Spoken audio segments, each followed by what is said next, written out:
나의 사랑 나의 십자가라고 하는 주제 가지고 이번 2026년도 사순절을 우리는 걸어가고 있습니다.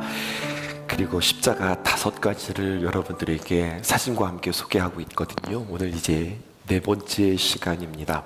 생명나무라고 하는 십자가 여러분들에게 소개하면서 여러분 중요한 질문 하나로 오늘 말씀 시작하려고 합니다. 여러분 바로 우리 구원에 관한 질문인데요. 먼저 대지 띄워드릴까요? 흐려지는 구원 그리고 붙들어야 할 선언입니다. 이런 질문이에요. 우리는 어떻게 구원을 얻을 수 있을까요? 어떻게 하는 것이 천국 가는 걸까요? 이미 그 답에 대해서 우리가 모르지 않습니다. 우리는 어떻게 대답하지요? 예수님을 믿어서 천국에 갑니다. 예수님을 믿음으로 구원을 얻습니다. 그렇게 이야기하죠. 그런데 오늘 저는 이 문장을 조금 더 다듬고 싶었습니다. 그리고 강조하고 싶었습니다. 어떻게 하느냐? 이런 말을 더 붙이고 싶은 거예요. 예수님을 믿음으로 구원을 얻는다가 아니라 오직 예수님만을 믿음으로 구원을 얻는다. 믿음으로 구원을 얻는다와 오직 예수님만을 믿음으로 구원을 얻는다 조금 달라요. 어떻게 다른지 오늘 말씀을 통해서 여러분들에게 전할 텐데, 오직 예수님이라고 할 때에 only Jesus 이렇게 표현하고 싶고요. 또 예수님으로만 Jesus alone 이렇게 표현하면서 예수님을 그냥 믿는 것과 오직 예수님만을 믿는 것이 무슨 차이냐, 이것을 오늘 말씀을 통하여서 여러분들에게 해석해 볼게요. 책 하나 소개하겠습니다. 기독교의 변증과장인 우리 C.S. 루이스, 설교 시간에 여러분들에게 많이 소개했는데 그의 명적 가운데 하나인 스크루테이프의 편지라고 하는 책이 있습니다. 표지부터 보세요. 작아서 보일런지 모르겠지만 밑에가 저기 사탄의 모습이거든요. 근데 그 위에 뭐가 이렇게 뿔처럼 나온 거 보이세요? 저 좀 확대해서 보여드리면 좋을 텐데 저게 바로 그 로댕의 생각하는 사람입니다. 그 그림을 위에다가 이렇게 올려놨어요. 그리고 이 책이 우리에게 저 그림 하나만으로, 저 사진 하나만으로 이 책의 전체를 우리에게 소개해주고 있습니다. 그것은 바로 뭐냐? 우리는 생각 위에 올라탄 것이 아니라 사실 우리의 생각의 저변에 자칫 잘못하면 세상에 붙잡혀 있고 사탄에 깔려 있다. 이런 것을 우리에게 지금 이 책이 이야기해 주는 것 같아요. 겉으로 보면 내가 생각하고 내가 선택하고 내가 살아가는 것 같죠. 그런데 여러분, 우리가 이 땅에 살아가는 우리 모든 사람들은 그냥 딱 2가지 영역밖에 없습니다. 하나님에게 다스림을 받는 자, 아니면 세상에 통치받거나 사탄에게 붙잡혀 있는 자. 이렇게 성경은 해석해요. 중간 지대는 없어요. 아유, 목사님, 저는 하나님도 안 믿지만 아무것도 안 믿어요. 진공 상태는 없는 겁니다. 내가 하나님 앞에 붙잡혀 있든지 하나님의 다스림을 우리가 받고 있든지 아니면 사탄의 생각 가운데 있든지 둘 중에 하나라고 하는 거죠. 이 책에 보면 우리에게 이렇게 이야기해주고 있습니다. 사탄이요, 괴물처럼 날뛰지 않아요. 오히려 보세요, 그냥 조용히 앉아 있는 거예요. 그리고 그 위에 인간은 깊이 생각하는 겁니다. 깊이 생각하는 그에게 조용히 찾아와서 논리적으로, 합리적으로 과연 그럴까? 그게 맞을까? 라고 하면서 우리의 마음들을 조금씩 빼앗는 거죠. 책 이야기 조금 더 해볼게요. 이 책에는 2명의 주인공이 등장합니다. 하나는 먼저 스크루테이프라고 하는 사탄이에요. 이거 다 만든 거예요. 실제로 있는 게 아니라 이 C.S. 루이스가 만든 이야기예요. 근데 그게 참 탁월해요. 이 스크루테이프는 누구냐? 지옥의 고위 관료이자 아주 경험이 많은 베테랑입니다. 근데 그가 곧 이제 은퇴하게 생겼어요. 그러니까 어떻게 합니까?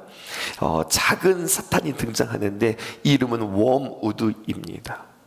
그가 창조한 사람을 이제까지 어떻게 유혹했는지 그 놀라운 비결, 그 내용들을 전수해 주는 거예요. 스크루테이프의 조카이자 시줄내기 악마 웜우드라고 하는 사탄은 아직 조금 미숙해요. 인간을 이렇게 유혹하는 일들의 기술이 조금 부족해요. 단순한 기술밖에 쓰지 못하는 미숙한 존재에게 마치 멘토가 수련생에게 자신의 기술을 전수하는 것처럼 인간을 어떻게 잘 유혹하고 어떻게 하면 끝까지 그를 지옥으로 데리고 올지에 대해서 가르쳐주는 이야기입니다. C.S. 루이스는 이 역전된 구도, 즉 사탄의 시선으로 인간과 그리고 신앙을 바라보면서 독자로 하여금 우리의 영적의 취약점을 오히려 더 날카롭게 직면하는 어떤 문학적 장치를 사용하는 거죠. 스크루테이프가 편지를 보내는데 모두 31통을 보냅니다. 31. 여러분 뭐 생각나세요? 혹시 아이스크림 생각나세요? 그 배로 시작하는 그 아이스크림 가게가 사실은 그런 원리였대요. 여러분들 날마다 오셔서 새로운 아이스크림 날마다 오셔서 맛있는 아이스크림 새로운 맛을 하나씩 보세요. 그런 이름으로 31을 붙였다고 하는데 31통의 편지를 붙였다. 같은 맥락입니다. 여러분 날마다 반복되어지는 영적 전쟁을 의미하고요. 상징적으로 하루 이틀간의 싸움이 아니라 날마다 있는 싸움, 또 유독 특별한 날만 마귀가 우리에게 찾아오는 것이 아니라 그냥 평범한 일상 속에서 우리가 방심하는 틈을 타서 익숙한 순간에 우리에게, 저 이런 표현 쓰고 싶어요, 스며드는 거예요. 이게 마귀의 전략이라고 하는 거죠. 처음에는 사소한 생각이었고 그냥 선택이었는데 그것이 나에게 반복이 되어지면서 그것이 나의 습관이 되었고 나의 삶이 되었고 결국 망하게 되어지는 이야기. 그래서 여러분, 욕심이 잉태하여서 죄를 낳고 죄가 장성하여서 사망을 낳는다라고 하는 점진적 법은 이 내용을 이 책 고스란히 담았습니다. 31개의 편지 가운데에서 12번째 해당되어지는 편지를 여러분들에게 잠깐 소개하면서 인간을 유혹하는 아주 좋은 기술 하나가 있는데 그것은 바로 뭐냐? 본질 희석이라는 거예요. 희석이라는 게 뭡니까? 살짝 뭔가를 타는 거잖아요. 그래서 그 엑기스를 흐리는 거잖아요. 스크루테이프는 이렇게 이야기하는 겁니다. 지옥으로 가는 가장 안전한 길은 그냥 확 끌고 가는 게 아니야. 조금씩 점진적으로 라고 하는 방법을 쓰라는 거죠. 은근히 와서 천천히 들어와서 완전 티나지 않게 들어와서, 쉽게 말하면 이런 거 있잖아요. 개구리를 냄비 안에 집어넣고 물을 서서히 끓이면 좋다, 따뜻하다, 싸움은 하나, 이러다가 결국 자기가 삶아지는 것도 모르는 것처럼 그렇게 되다가 죽는 것처럼 그런 전략을 쓰라는 거예요.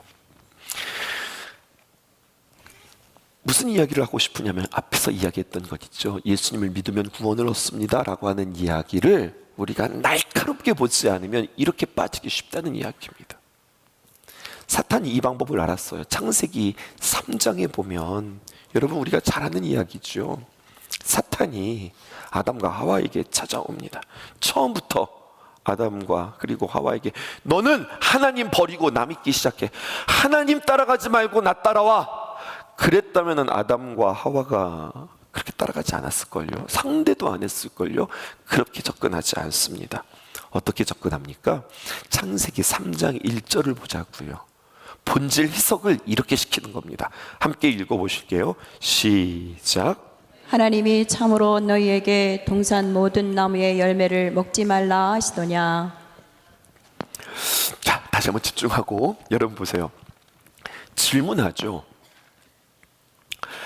사탄이 찾아와서 질문을 하는데 진짜 몰라서 질문하는 게 아니라 대답할 수 있는 것을 질문합니다. 쉬운 것을 질문해요. 아담, 하와, 나 한 가지 물어볼게. 하나님께서 동산의 모든 나무들을 먹지 말라고 그랬어? 이건 뭐 조금 더 생각하죠. 아니? 하나님 그러지 않았어. 동산 모두 있는 것을 다 먹으라고 그랬어. 그런데 딱 하나만 먹지 말라고 그랬다. 동산 중앙에 있는 선과 그리고 악을 알게 하는 그 나무, 우리는 거기에다가 이름을 붙였어요. 성경에는 선악과라고 하는 단어가 없어요. 우리가 그걸 그냥 붙인 거예요. 선과 악을 알게 하는 나무라고 기록되어져 있죠. 그 선악과만큼은 손대지 말아라, 그렇게 주님께서 말씀하셨다는 거예요. 그치? 근데 조금 이상하지 않아? 이렇게 시작하는 겁니다. 단 한 번도 그것에 대해서 의심해 본 적이 없습니다. 하나님께서 그렇게 말씀하시면 네, 아멘입니다. 그렇게 살아갔던 그에게. 근데 잠깐만 생각해 보죠. 왜 그랬을까? 그 나무에는 뭔가 좀 특별한 것이 있는 거 아니야? 이렇게 하나님을 신뢰했던 마음에 의심을 주게 되어지는 겁니다. 근데 그거 알아? 그 나무는 말이야, 그 선악과를 먹으면 너는 하나님처럼 되는 거야. 하나님이 그거 싫어서, 그거 무서워서 선악과 먹지 말라고 그랬다, 이렇게 되는 거죠. 그 틈을 타는 겁니다. 여러분, 우리의 삶 가운데 이렇게 적용해 보면 이단도 마찬가지인 것 같아요. 예수님을 믿고 구원을 받는다, 이 말을 자체를 부정하지 않아요. 만약에 이거 부정하면은 우리는 상대를 안 하죠. 근데 뭐라고 이야기하느냐? 그게 중요하다는 거예요. 예수님을 믿고 구원을 받는 거 맞다고 이야기해요. 맞죠. 우리 성경대로 이야기해 볼까요? 성경대로 이야기하자고 하는 거예요. 맞다고도 이야기하고 성경대로 이야기하자고 그러면서, 그런데 그것만으로는 안 되고 거기에 더 중요한 것이 있습니다 라고 이야기하면서 본질을 희석시키고 무언가를 빼든지 아니면 무언가를 넣기 시작한다고 하는 거예요. 이게 사탄의 전략이라고 하는 거죠. 우리가 아니요, 오직 예수님으로만, 그것 말고는 없습니다 라고 대답할 줄 아는 것. 그래서요, 오늘 보면은 우리에게 이렇게 이야기합니다. 요한복음 17장 3절에 있는 말씀인데요, 영생은 곧 유일하신 참 하나님과 그가 보내신 자 예수 그리스도를 아는 것이라. 이게 영생이라는 거예요. 영생이라고 하는 것은 내가 죽지 않고 오래 산다, 이게 영생이 아니라, 영생은 곧 equal 뭐냐? 유일하신 참 하나님, 그리고 그가 보내신 자 예수 그리스도, 하나님과 예수 그리스도를 아는 것, 이것이 영생이다, 이렇게 이야기하는 거죠. 그런 의미에서 오늘 여러분들이 알고 있는, 나 예수님 알고 있어요, 십자가 알고 있죠, 이것에 대해서 내가 정말 잘 알고 있나? 정확하게 알고 있나? 이것을 여러분들과 함께 점검하고 싶었던 거예요. 두 번째 이야기입니다. 하나님은 어떤 하나님이셨느냐? 막으시는 하나님이었어요. 그리고 살리시는 은혜가 하나님께 있었습니다. 창세기 3장 22절 함께 읽어보시겠습니다. 시작. 여호와 하나님이 이르시되 보라, 이 사람이 선악을 아는 일에 우리 중 하나같이 되었으니 그가 그의 손을 들어 생명나무 열매도 따먹고 영생할까 하노라 하시고. 성도들 가운데 선악과를 모르는 사람은 없을 거예요. 근데 생명나무를 아는 사람들은 있을까요? 보세요. 그냥 우리는 그냥 편협하게, 아니면 늘 우리가 익숙하던 대로예요. 그런데 성경은요, 사실 성경을 잘 읽어보면 선악과도 중요하지만 선악과만큼이나 중요한 것이 생명나무예요. 오늘 이 생명나무를 여러분들에게 잘 해석하고 싶습니다. 여러분, 생명나무에 대해서 얼마나 생각해 보신 적이 있어요? 생명나무, 오늘 해석해 보십시다. 어떻게, 생명이라고 하는 단어가 붙어 있으니 이건 좀 좋은 나무인 것 같아요? 아니면 좀 나쁜 나무인 것 같아요? 좋은 나무, 그냥 자연스럽게 그냥 이야기하세요. 걱정하지 말아요. 그냥 이야기해 보세요. 어떤 나무인 것 같아요? 네, 좋은 나무예요. 좋은 나무죠. 그런데 여러분, 성경의 맥락을 이렇게 보면 이 좋은 나무를요, 하나님께서 먹지 못하도록 그냥 완전 봉쇄하신 그런 느낌이 들어요. 3장 24절입니다. 시작. 이같이 하나님이 그 사람을 쫓아내시고 에덴 동산 동편의 그룹들과 두루 도는 화염검을 두어 생명나무의 길을 지키게 하시니라. 여러분, 이 24절을 우리 아이들에게 그림으로 그린다면 마치 무협지같이 그리지 않겠어요? 보니까 에덴 동산에 그룹이라고 표현했는데, 그룹이 무엇입니까? 천사들을 말하는 거예요. 천사들을 세웠는데 어떻게 세웠느냐? 두루 도는 화염검입니다. 검이 보통 칼이 철로 만들었는데 이 검은 철이 아니라 불칼입니다. 화염검이라는 거예요. 근데 불칼이 막 불이 나오는 칼인데, 보통 불이 칼이 아니라 이게 막 두루 돌아요. 막 회오리처럼 막 돌면서 나오는 불칼을 천사들이 딱 들고 있는 거죠. 그러니까 얼마나 무시무시한 칼을 들고 있는 거예요. 생명나무 앞에서 생명나무를 지키기 위해서 이 칼을 들고 있는 게 아니라, 다시 띄워주셔요. 자세히 보셔야 됩니다. 어디에 서 있냐면 생명나무의 길을 지키고 있다고요. 아예 얼씬도 하지 못하도록 생명나무로 가는 그 길 앞에서 이 천사들이 화염검을 들고서 이들이 막고 있는 모습입니다. 이 모습을 보면서 우리는 어떻게 생각하느냐? 하나님 화나셨다.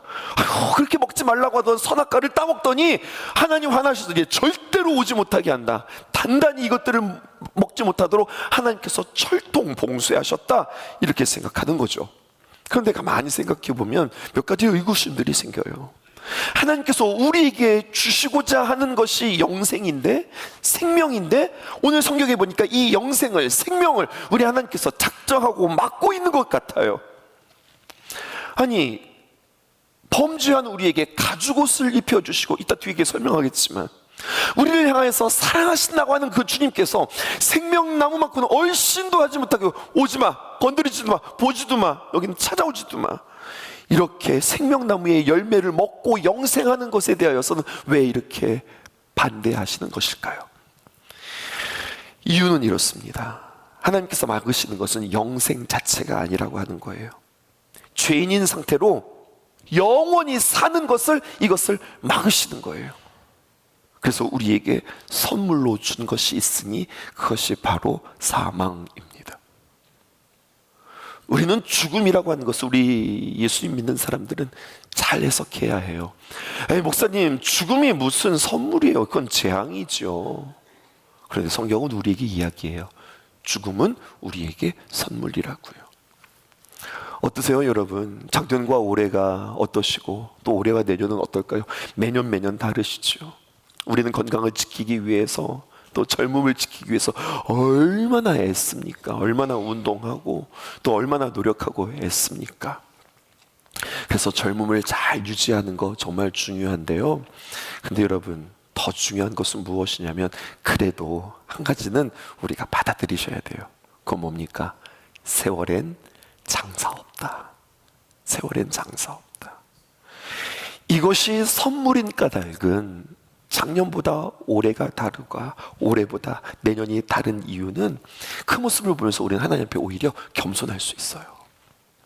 막 생각하는 게 달라지고, 막 머릿속으로도 막 돌아가는데 막 말이 잘 안 나오고, 뭘 암기를 하려고 하는데 이게 힘들고, 필사를 하는 게 작년과 올해가 다르고, 이것을 통해서 늙었어, 그러니까 못해, 안 돼, 이런 것이 아니라 우리가 이것들을 우리가 받아들이면서 우리는 더 겸손해져야 되는 거예요. 근데 단순히 겸손해지는 것뿐만 아니라 이런 것들을 통해서 우리의 마음속에는 영원을 사모하는 마음들이 생깁니다. 이것을 통하여서 우리는 천국을 더욱더 바라보게 되어지고요. 그러니까 60대가 말하는 천국과 70대가 말하는 천국과 80대가 말하는 천국과 90대가 말하는 천국이 달라요. 다른 거예요. 그렇게 천국을 사모하는 마음을 우리에게 주시는 것, 그런 의미에서 죽음은 우리에게 선물이라고 하는 거죠. 선악과를 따먹은 사람은 이제 그 선악과를 따먹으로 말미암아 하나님 중심으로 살아가지 않아요. 우리가 하나님을 기반으로 살아가지 않는다고요. 선악과, 선악을 알게 하는 나무 맞습니다. 선악을 알게 하는 나무인데 어떤 나무냐? 그게 내가 중심이 되었어요. 내가 판단하는 거예요. 내가 보기에 좋으면 좋은 거예요. 내가 보기에 틀리면 틀린 거예요. 누구 중심으로 살아가는 거예요? 내 중심적으로 살아가게 되는 거예요. 선과 악을 판단하는 분별과 기준을 누가 갖게 되었다? 내가 갖게 되었다는 이야기입니다. 하나님과 상관없이 사사기에 반복되어지는 표현이지요. 자기의 소견에 옳은 대로 내가 생각하기에 좋은 것, 거기에다가 우리는 무엇으로 살아갑니까? 내 기분으로 살아가는 겁니다. 내 감정으로 살아가는 거예요.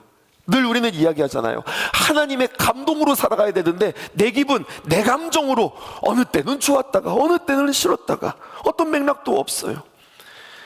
여러분, 그것이 바로 우리의 모습이라는 거예요. 게다가 내 마음대로, 내 뜻대로 해야 직성이 풀리는 거, 이게 죄인의, 타락한 인간의 결론이라고 하는 거죠.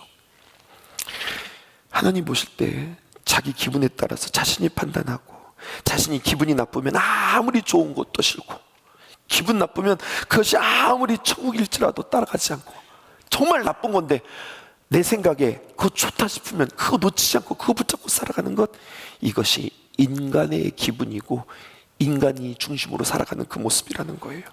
그런데 여러분, 이런 인간이 생명나무의 열매를 먹고 영원히 산다? 그러면 그것은 축복이 아니라 저주가 되어지는 겁니다. 그래서 하나님은요, 인간이 스스로 손을 내밀어서 생명나무를 따먹는 그 일을 막으신 거예요. 아예 그 길조차도 막게 되신 거예요. 그리고 우리에게 이 비밀을 가르쳐 줍니다. 저는 이것을 설명하기 위해서 이제까지 끌고 온 거예요. 하나님을 믿어서 구원에 이르는 것이 아니라, 십자가는 뭐냐? 내가 하나님을 믿는 게 아니라 하나님께서 예수 그리스도를 우리에게 주심으로 인하여서 믿게 되어진 거예요. 생명나무에 대해서 하나님께서 결정하셨습니다. 생명나무는 너의 의지에 따라서 내가 각오하고 내가 마음을 먹고 내가 찾아와서 손 뻗어서 그 생명나무를 네가 취하는 것이 아니라, 생명나무는 오직 내가 너에게만 줄 수 있는 나무다. 이렇게 주님께서 우리에게 말씀해 주시고, 그 생명나무를 정말로 우리에게 주시고자 열망하시는 그 열정의 이야기가 성경의 구원의 이야기라고요. 가죽옷을 통해서도 우리는 알 수 있어요. 여러분, 범죄한 아담과 하와에게 가죽옷을 주셨는데, 여러분 이 문장의 단어를 보십시오. 3장 21절입니다. 가죽옷 입히시는 이야기거든요. 함께 읽어보십시다. 시작. 여호와 하나님이 아담과 그의 아내를 위하여 가죽옷을 지어 입히시니라. 3장 21절 정도 되어지면 아담과 하와가 어떤 지경인지 아시죠, 여러분? 선악과를 이미 다 따먹은 상태입니다. 죄를 지었다고요. 그런데 하나님 좀 보세요. 여호와 하나님이 아담과 그의 아내를 위하여, 뭘 위해요? 하나님의 말씀에 불순종한 그들을 뭘 위할 게 있어요? 그런데 하나님의 마음은 이 마음이라고요. 그들을 위해서 가죽옷을 지어서 입히셨다. 가죽옷을 자신들이 찾아서 입은 게 아닙니다. 그들이 만들었던 수제 옷이 있기는 했어요. 무슨 옷이었습니까? 무화과 나무 잎을 가지고서 자신들이 만들었는데, 야, 그거 아니다.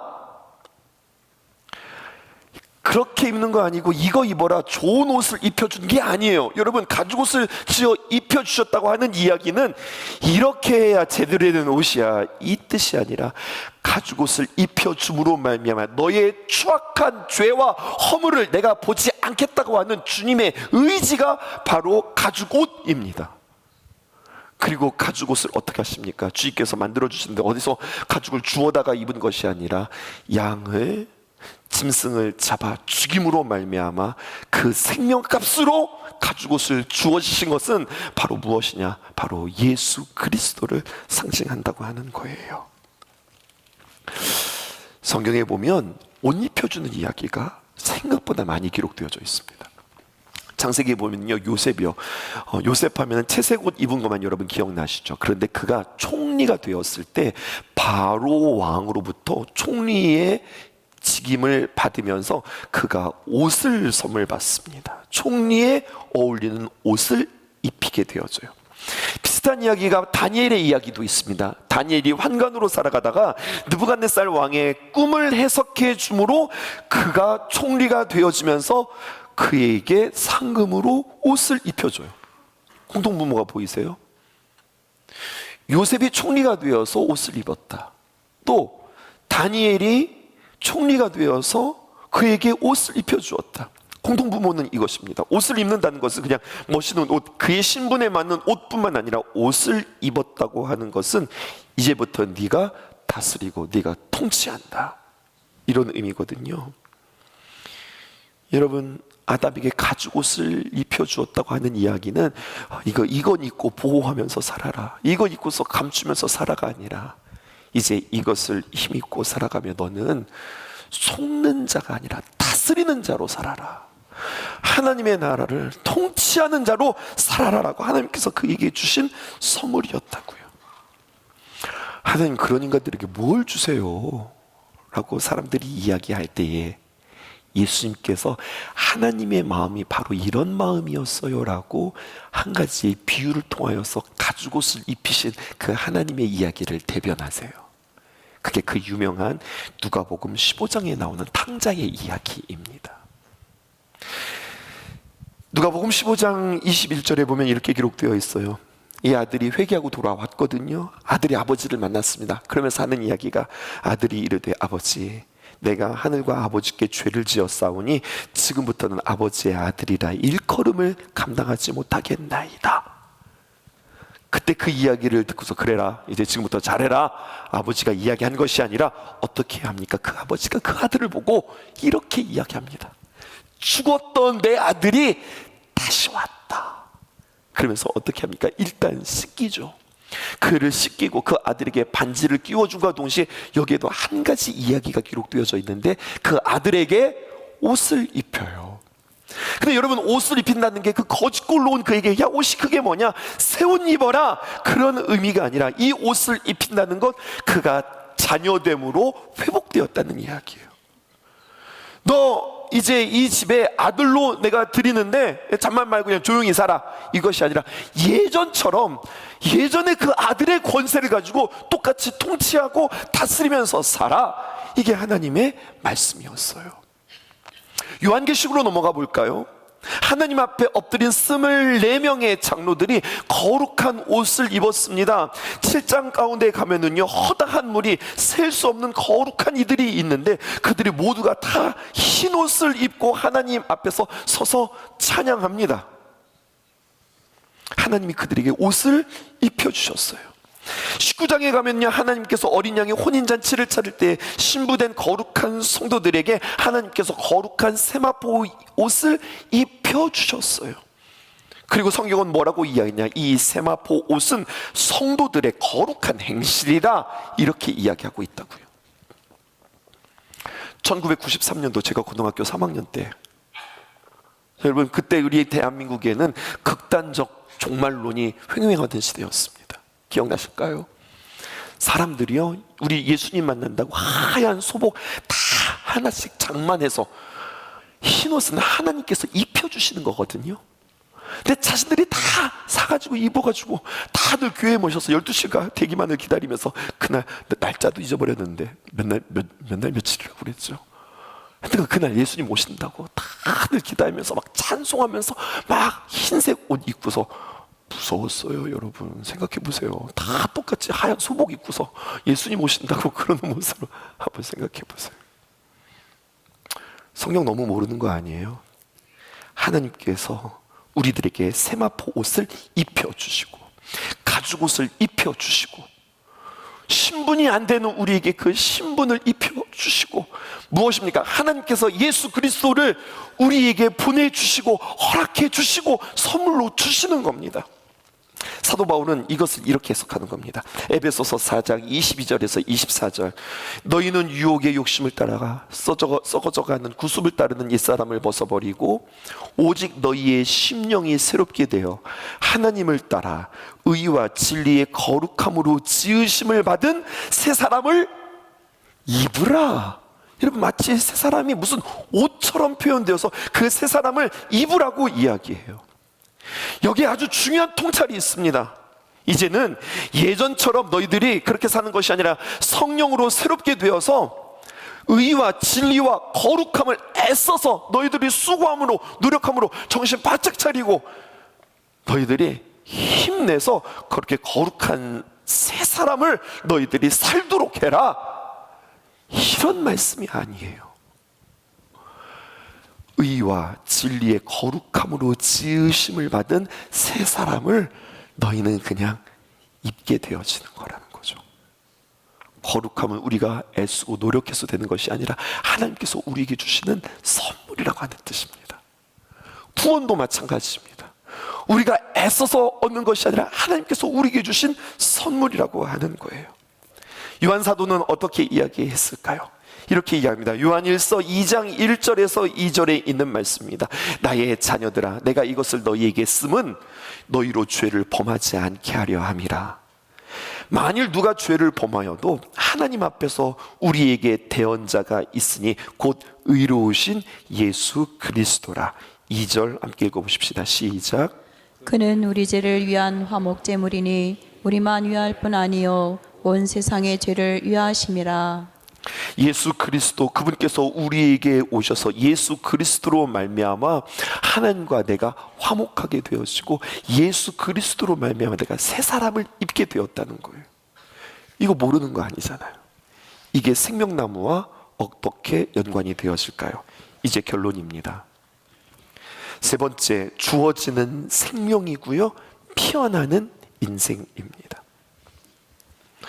영생을 얻을 수 있는 유일한 방법은 무엇이었습니까? 하나님께서 우리에게 그 생명을 주시는 거예요. 이것은 아멘이에요. 근데 여러분, 우리가 어떻게 구원을 얻습니까?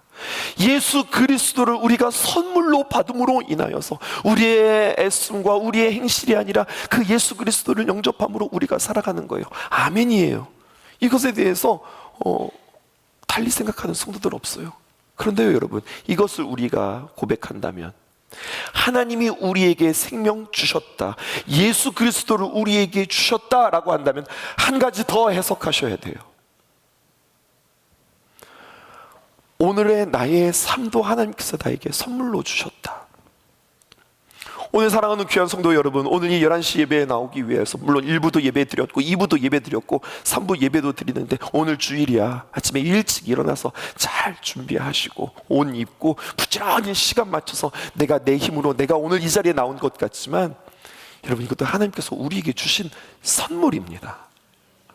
하나님께서 우리를 인도하여 주셔서 이곳에 우리가 모일 수 있었고 우리가 주님 앞에 예배할 수 있었다고요. 하나님의 인도하심이라고 우리는 고백하는 거예요. 생명도 주셨다. 오늘 나에게 건강도 주셨다. 오늘도 나에게 이 예배도 주셨다. 그럼 무엇도 해석되어지는 줄 아십니까? 나의 삶도 하나님께서 주셨다. 나의 성도들도 하나님께서 나에게 주신 것이다. 오늘 내가 이 땅에 살아가면서 내가 감당하는 모든 일들도 하나님께서 내게 주신 것이다. 그런데 여러분, 그냥 주신 거야. 그래, 그냥 이것을 내가 좀 새롭게 해석하고 의미 있게 내가 바라보면서 살아가자, 이게 아니라 주님께서 우리에게 주신 그 생명에는 무엇이 납니까? 생명의 귀한 열매가 꽃 피우더라는 이야기예요. 내가 예수 그리스도를 믿는 그 믿음, 나를 보면 믿음이 생기지 않아요. 우리 현실을 보면 가능성이 없어 보여요. 그런데 아무것도 없고 할 수도 없는 나의 삶 속에서 하나님께서 생명의 꽃을 피우시겠다고 우리에게 말씀하세요. 근데 그 꽃은 어떻게 피워지는 거예요? 하나님께서 나를 위하여서 독생자 예수 그리스도를 주셨다, 생명을 주셨다, 내 안에 생명의 씨앗을 주셨다라고 믿는 그 믿음입니다. 사진 하나 띄워드릴까요?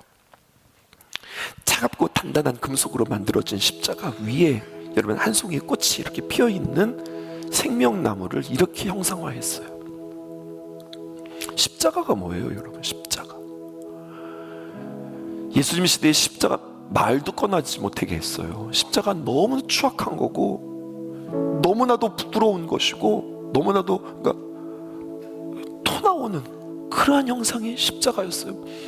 우리 밥 먹을 때 하지 말아야 되는 말들 있잖아요. 그런 게 십자가였다고요. 죽음을 상징하는 십자가 위에, 여러분, 얼마나 역설입니까? 죽음을 상징하는 그 심볼에 생명을 상징하는 꽃이 피어 있어요. 이걸 뭐라고 그래요? 복음이라고 이야기하는 거예요. 우리의 이야기예요. 생명나무는 에덴 동산 어디엔가 있는 아주 특별한 나무가 아니라고 우리에게 이야기해요. 생명나무는 멀리 있는 나무가 아니라 십자가 위에서 피어난 생명. 하나님은 우리가 스스로 생명나무를 따먹지 못하게 하셨는데, 왜냐하면 우리는 기분에 따라서 버릴 수 있는 존재이고 취할 수 있는 존재이기 때문에. 그래서 하나님이 결심하셨어요. 어떻게? 너희가 생명을 따먹는 게 아니라 내가 너에게 주는 것이 생명이다.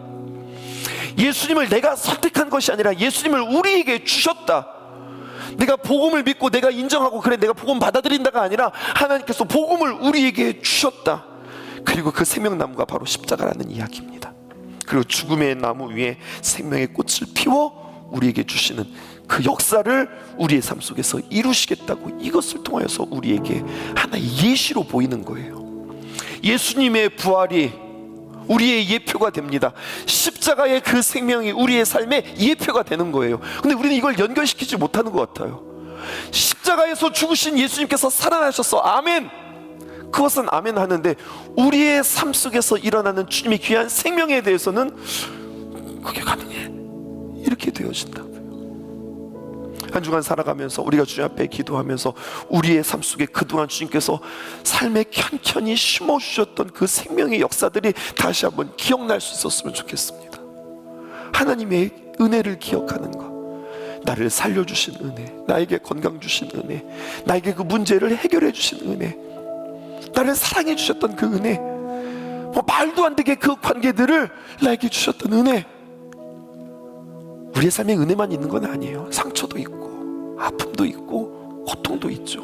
잃어버린 게 얼마나 많아요. 뺏긴 게 얼마나 많아요. 찢어진 게 얼마나 많고 핥히고 긁힌 게 얼마나 많아요. 근데 주님은요, 우리에게 생명, 은혜, 주님께서 나에게 주신 것, 그 기억하면서 살라는 거예요. 오늘 참 감사하게 오늘 귀한 예배에 우리 대학생들 많이 모였어요. 우리 교회 대학생들은 아닌데 강원대학교, 한림대학교, 성심대학교, 교대 여러 대학교에서 이제 막 3월을 시작하는 여러분들이 그래도 예배 드리겠다고 이 바쁜 중에도 나오셔서 주님 앞에 예배하고 있는데요. 여러분들 축복해요. 우리가 꼭 한 가지 믿어야 될 건, 우리가 이 땅에 살아가면서 예수님의 생명 가지고 살아간다. 세상의 정보들을 들으면 우리가 얼마나 쫄리는지 몰라요. 근데 그럴 때마다 우리는 놓치지 말아야 되는 것은 그 예수 그리스도의 귀한 생명의 믿음, 이거 가지고 도전하고 일어나고 또다시 해보고 주님 앞에 기도하면서 주님과 함께 동행하는 그 여정들을 놓치지 않기를 주님의 이름으로 축복합니다. 십자가 위에 피어난 생명처럼 우리의 인생도 죽음 위에서 다시 살아나는 그 생명, 그 생명을 우리 주님이 주셨다. 생명나무 하나님께서 우리에게 주셨다. 이것을 기억하며 오늘 주님과 함께 사순절을 깊이 묵상하는 저 여러분 되어지기를 주님의 이름으로 축복합니다.